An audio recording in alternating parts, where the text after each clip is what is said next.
Courtney here of Creations by Courtney, back again with a tutorial. Now, today's tutorial is going to be Tunisian crochet. So if you're hanging with me over on Facebook in Creations by Courtney community, you should come join the fun.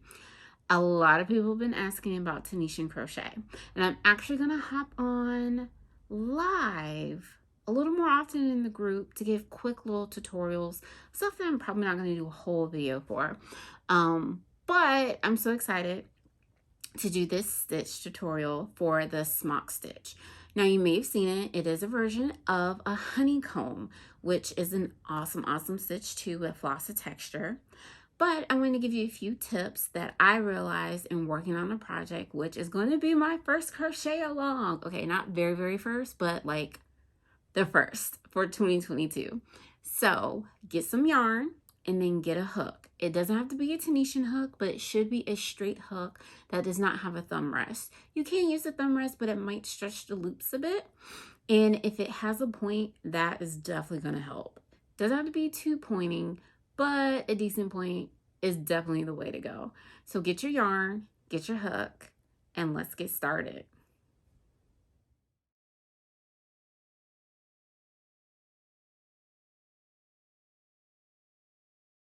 Right, so now we have our hook and we have our yarn. Today I'm going to be using a 8mm. This is a boy hook. This is a set I found in Tuesday Morning of all places. It's an awesome set. It didn't have all the pieces, but it has enough pieces.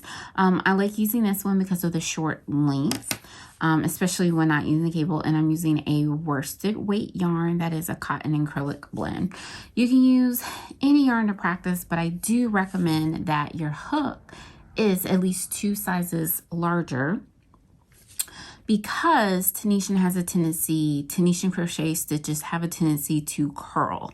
And who wants a whole bunch of curls? So when you go up in hook size, it keeps the stitches open. So to get started with the Smock Stitch, we're going to chain an even number of chains. I know, that's chains twice. So I have 4, 5, 6, 7, 8, 9, 10. All right, so we have an even number because the Smock Stitch is a 2-row repeat. And for this one, we're going to do a foundation row of Tunisian simple stitch. So that means we're going to start, here's the first chain, we're going to start in the second chain. And it's okay that it tightens up because the first loop on the hook counts as the first stitch. So we're just going to, and I like to work through the back bump because it creates a really nice edge. So we're going to insert our hook in each chain, yarn over, pull up a loop. We're going to do this all the way across. And like I was saying earlier, if you have a hook that has a slight point to the tip, it definitely makes this easier. But I will admit that my other hook with a nice tip is in the middle of a project. So I didn't want to move it. All right, so you always want to make sure that your loops, you have the same number of loops as the chains that you started with. So that's 1, 2, 3, 4, 5, 6, 7, 8, 9, 10. Okay, so it's a standard return pass. For Tunisian simple stitch, is the same for the Smock Stitch. So you're going to yarn over, pull through 1 or a chain 1, yarn over, pull through 2, yarn over, pull through 2, yarn over, pull through 2. So we're just going to do this all the way across. And if you're brand new to Tunisian crochet, we never turn our work. We do a forward pass and then a return pass. Okay, so we have our first row. This is the foundation row, okay? Now this is where the fun is going to start. So let me put this down. Let me get my little pointer.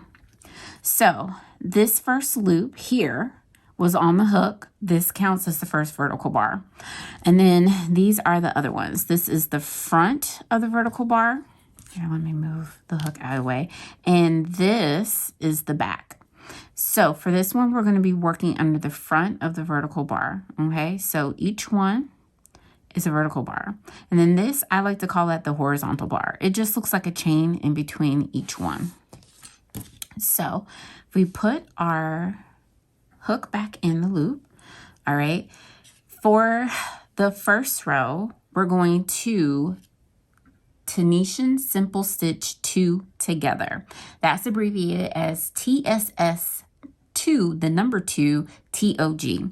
So we're going to insert our hook under the first bar and then the second bar. We're going to yarn over and pull up a loop. All right, that's the first one. So as you see, it brings the stitches closer together. Now we're going to do a yarn under. So that means bring the yarn towards you, bring it up and over to the back of the hook, right? Because here's a yarn over. This is what we typically do in crochet. But we're going to do a yarn under. So if you're familiar with the purl, it's similar to that. But you're going to use your finger to hold it in place like so. Now we're going to TSS2 together again. So go under the next 2 vertical bars, yarn over, pull up a loop. Now we have 4. So this yarn under takes the place of what would be here if we were working a single stitch. So let's just repeat. Yarn under, TSS2 together, pull up a loop, yarn under.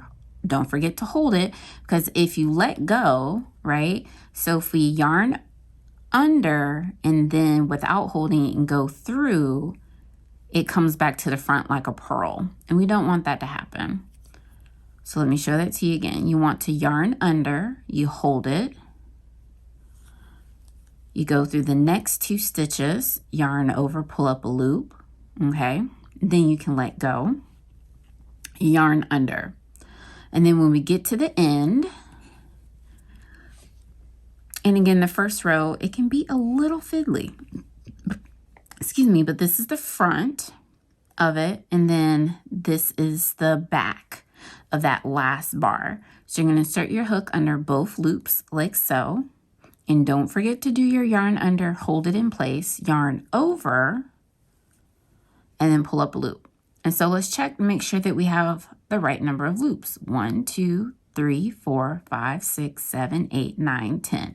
So this is one of those stitches that is important to count regularly. And if you don't count during the forward pass, you can count on the return pass. All right, so we're going to yarn over and pull through 1 or chain 1. So that's 1. We're going to yarn over, pull through 2. That's 2. And then repeat the yarn over, pull through 2. 3, 4, 5, 6, 7, 8, 9, and 10. So your return pass can help you count and figure that out. So do you see the start of this? Oh my gosh, look at how cute this is. How it creates this little V shape, right? So that's the first row. You ready for the second row? Like I was saying, this is a 2-row repeat. So for this one, we always skip the first vertical bar.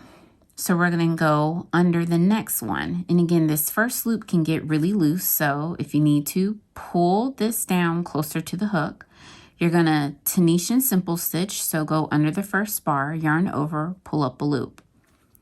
Now, this is where it gets fun. So if you see here, this is part of that, right? From the previous row. So we're going to go under this bar and this bar to Tunisian Simple Stitch 2 together. So insert your hook through 1 and then 2, yarn over, pull up a loop. Yarn under, hold in place. And this is where you can lose a stitch sometimes, is when this one hides. Because when we pull up, do you see how that slides? This right here slides based on how you pull. So it helps to stretch it out just a little bit, not too much, so you can get your hook underneath the bar. Go under the next one, yarn over, pull up a loop, and then you can let go of that yarn under, and then yarn under again. And again, if it disappears, just pull it apart so you can see the space to get those bars, so you can do a Tunisian simple stitch 2 together. Pull up a loop, yarn under, and then here at the end, we go under that last bar, yarn over, pull up a loop, and then now we're back at the end. So when you turn it, you're looking for the end. So you're going to work under this one and this one. Right? And since this was just a Tunisian simple stitch, you do not yarn under. Oops, there we go. Now, let's count our loops to make sure we still have 10. 1, 2, 3, 4, 5, 6, 7, 8, 9, 10. There you have it. So now we're just going to do a standard return pass. Chain 1 and then yarn over and pull through 2, yarn over, pull through 2, all the way across. Again, this is such a fun stitch. It does take some practice with that yarn under because we do yarn overs with regular crochet and with most stitches in Tunisian crochet. But you see it starting to take shape. Yes. Okay. So let's do this again. Now we're going to do row 1 again. Okay. So here you start with a Tunisian simple stitch 2 together. So you're going to work under this Tunisian simple stitch and then this part of the Tunisian simple stitch 2 together. I know it's a mouthful. I would not want to say that 3 times fast. So we're going to TSS 2 together, yarn under, pull up a loop, yarn under, hold it in place, and then TSS 2 together again. Pull up a loop, yarn under, and we just repeat of Tunisian simple stitch 2 together, yarn under, until we get to the end. Yarn under, and then we always want to work under both loops of that last stitch. It's always a Tunisian simple stitch. And don't forget to hold that yarn under, okay? And then return pass.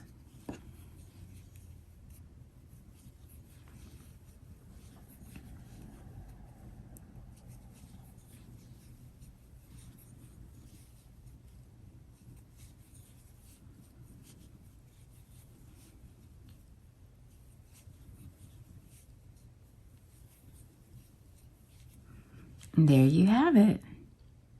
You see the shape of it coming together and you get like this little honeycomb there. All right, so let's repeat row 2 again. We're going to Tunisian simple stitch under the second vertical bar because we always skip the first one.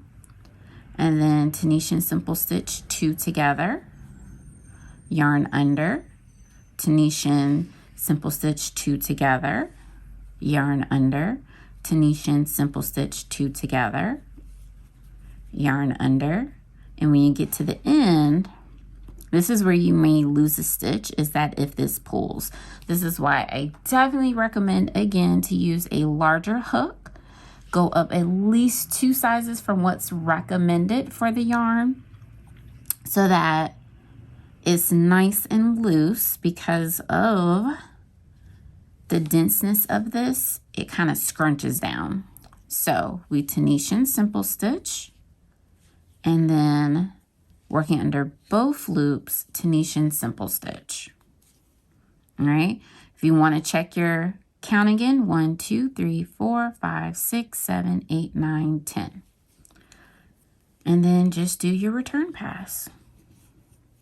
So let's do a few more rows together to make sure you got the hang of it. But really, that's all there is to the smock stitch. When looking at it in a large fabric, it's amazing. It's beautiful and it looks complicated. But I mean, how easy is this? Once you figure out where to put the hook, it's so straightforward. So let's do another 2 rows together. Don't forget, start with row 1. You always yarn under after you Tunisian simple stitch 2 together. And see what happens if you let go? It comes forward, and you do not want to make a purl because that would then change the stitch. So I find it helpful to use my index finger. You can go with your thumb, but it will tighten the loops and change your gauge.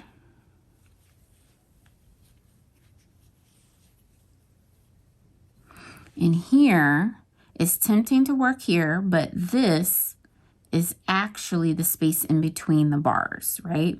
So make sure you turn your work and you work in that last, under both bars of the last stitch. And always hold that yarn under in place. Now return pass.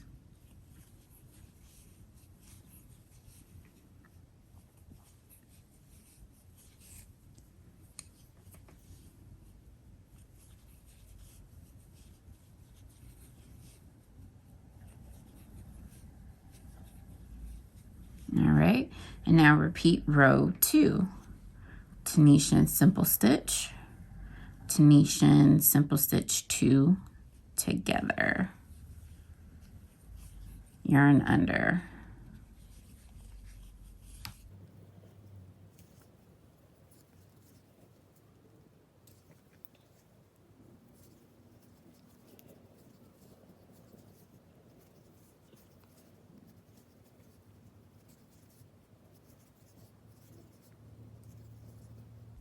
And let's take a look. Look at how that's coming together. So again, this is where stitches can be lost, is along this side, and it can bunch up a bit on this side, but that is the nature of how your gauge may be when working, especially in holding the fabric closer together. But it makes it really easy to figure out what row you're on because it alternates each row. So there you have it. That's all there is to the Tunisian Smock Stitch. Happy stitching! And don't forget, sign up for my newsletter, follow me on social media so you know what's going on, because we'll be using this in Creations by Courtney's first crochet along. Yay! So don't forget to hit like and subscribe.